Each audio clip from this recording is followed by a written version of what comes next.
If your proposal feels vague when you're writing it, it didn't start there. It started with a solution that was never clearly defined. In the last video, I talked about how proposals break and why they usually don't get fixed in time. But the common thread in both is this.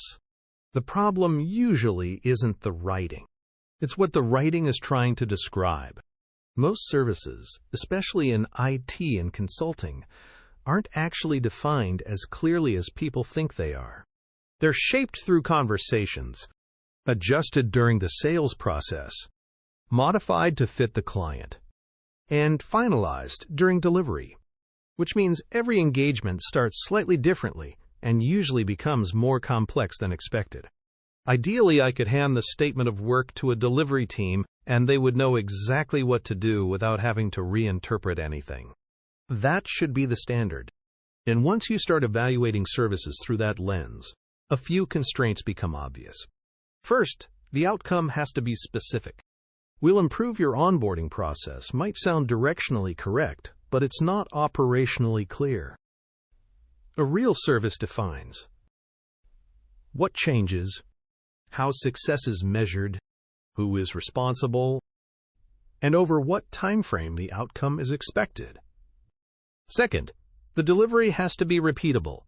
If every project requires the team to reinvent the approach from scratch, you don't really have a service. You have a negotiation. A real service has defined steps, a delivery sequence, operational boundaries, and a process that doesn't depend entirely on who sold it. And third, the boundaries have to be clear. What's included?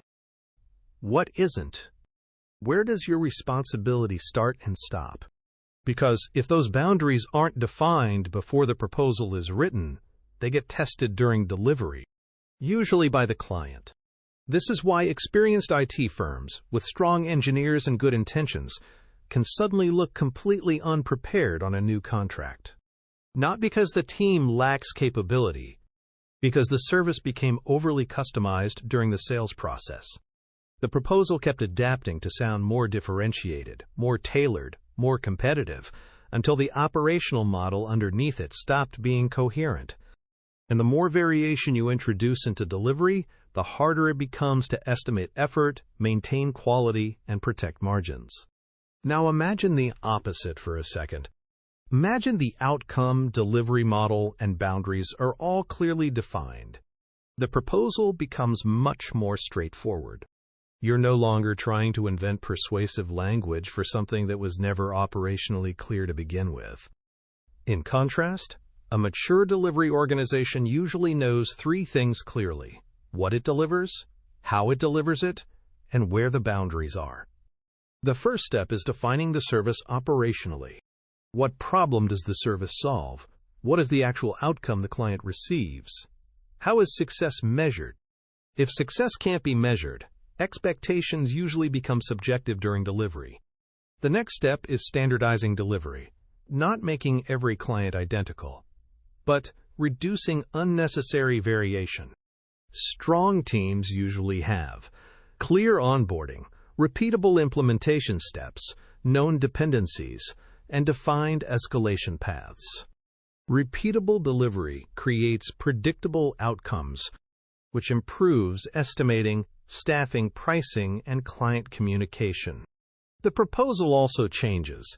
You stop inventing custom language for every opportunity and start describing services the organization already understands how to deliver. That usually leads to clearer proposal language and fewer ambiguous promises. Expectation management also improves because the client understands what is included, what is not, and what their responsibilities are. The client gets a more realistic engagement, and the delivery team inherits fewer surprises. None of this removes complexity. Complex projects will always exist. But operational clarity reduces unnecessary complexity. And over time, the organizations that do this well become easier to scale, because they're not rebuilding the delivery model from scratch every time they win new work. At that point, the proposal stops being a sales document pretending to describe delivery. and becomes a realistic representation of how the work will actually get done. The goal isn't to make proposals sound more impressive, it's to make delivery more consistent, predictable, and easier to understand. This matters even more in smaller teams, because you usually don't have extra layers to absorb ambiguity. So gaps between what gets sold and what gets delivered become visible very quickly, usually in scope, timelines, and client trust. This is a very common operational problem, and one I've spent years thinking about and refining in practice. I've also put together a framework around that approach and included a few additional details in the description for anyone interested in exploring it further. But regardless of the tools or process you use, the core idea is simple. Know what your service actually delivers. Understand where the boundaries are, and continue improving the service and delivery process over time. Because when the service is clear, the proposal usually becomes clear too, and delivery risk becomes much easier to manage. If you enjoyed the video and would like to hear more stories and lessons from the executive world, let me know in the comments. There's a lot more to explore. Thanks for watching.